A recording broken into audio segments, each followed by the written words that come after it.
This is Democracy Now! I'm Amy Goodman. Our guests are Miguel Tinker Salas, a Venezuelan professor at Pomona College in California. Jeffrey Sachs is with us here in New York, leading economist and director of the Center for Sustainable Development at Columbia University.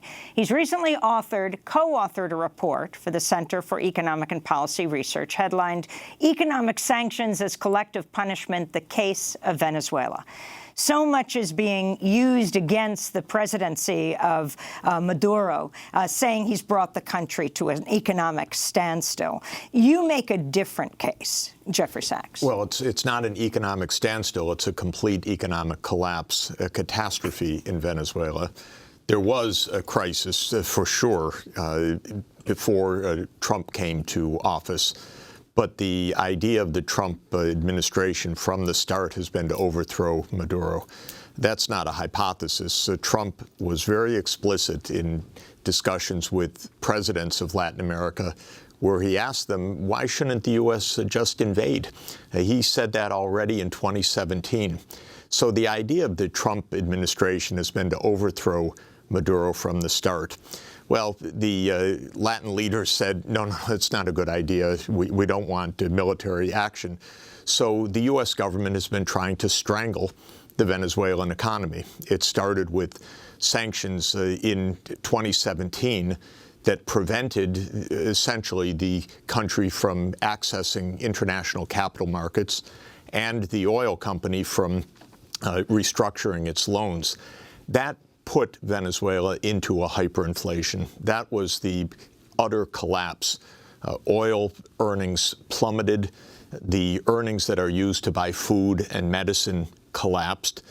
That's when the social humanitarian crisis went spiraling out of control. And then in this year is with this idea, very naive, very stupid in my view, that there would be this self-proclaimed president, which was all choreographed with the United States very, very closely. Another round of even tighter sanctions, essentially confiscating the earnings and the assets of the Venezuelan government took place. Now Venezuela is in complete, utter catastrophe. A lot of it brought on by the United States deliberately, creating massive, massive suffering. We know there's hunger. We know there's incredible shortage of medical supplies.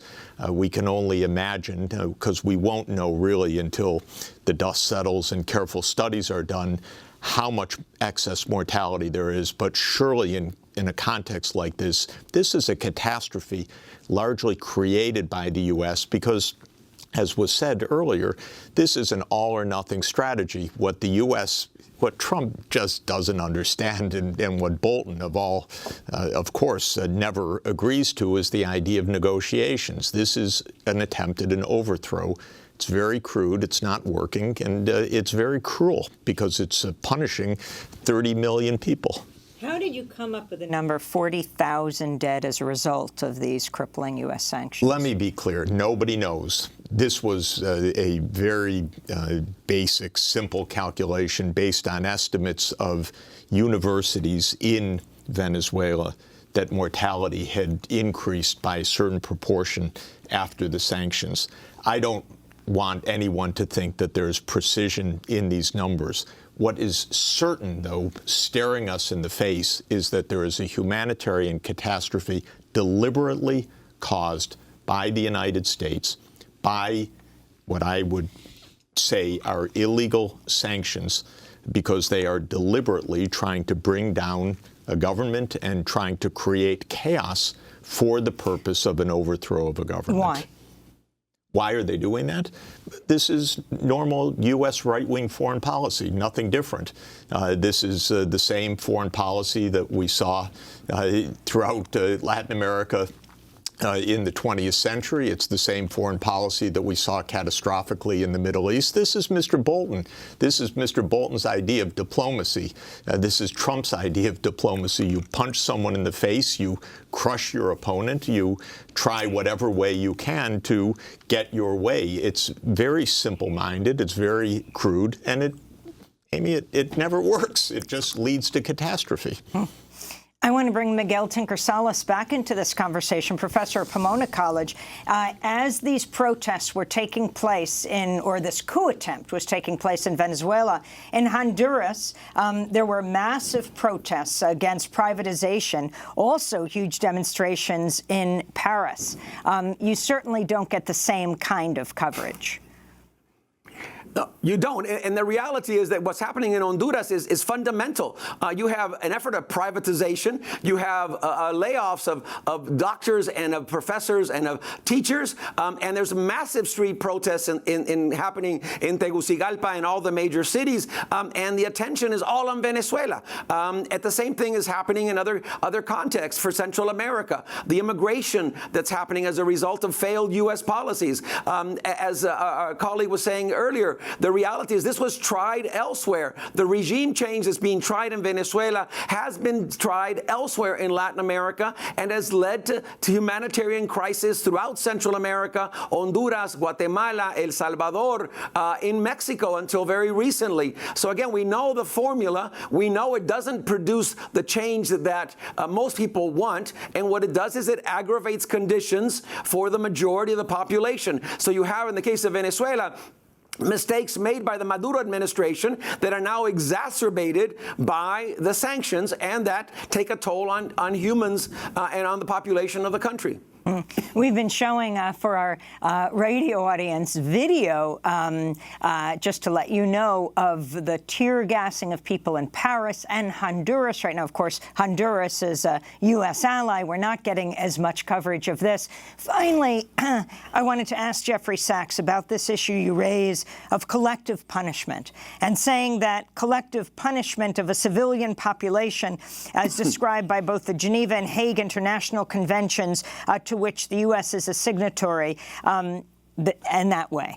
And I would say of the OAS also, which explicitly prohibits this kind of hostile action against another country. U.S. sanctions are now being imposed to bring down governments everywhere. You have similarly in Iran yesterday a big announcement of the collapse of the Iranian economy, and the IMF attributed it to U.S. sanctions. So this is what the Trump administration is trying to do also vis-a-vis Nicaragua. Trump said yesterday, total blockade on Cuba if they don't smart up. This is pure bullying. It is completely against international law. It creates havoc. It's hard enough to achieve economic progress, but when the U.S. is using its political power to break other countries, the results absolutely can be devastating.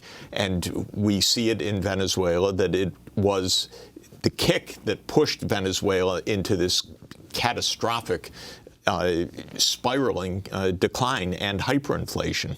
It's always blamed in our press on Maduro, but people don't even look and understand how the U.S. has the instruments of sanctions, blocking access to financial markets, pushing enterprises into default, blocking trade, confiscating the assets owned by the Venezuelan government, precisely and with the design of creating this kind of crisis, because the idea is if the pain is enough in the thinking of people like Bolton, then there will be a military overthrow. So they're trying to create absolute disaster. Well, what's so stupid about these American policies, these neocon policies, is they do create disaster, but they don't achieve even the political goals of these nasty people like Bolton. It's not as if they're effective and nasty. They're completely ineffective and totally nasty at the same time.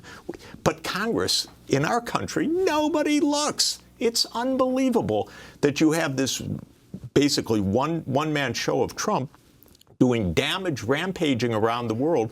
There's no oversight at all. And in the international institutions like the IMF, the Inter-American Development Bank, people are scared to even say the truth that this bully of the United States, especially with the kind of president we have right now, no one wants to speak the obvious facts of how much damage is being done.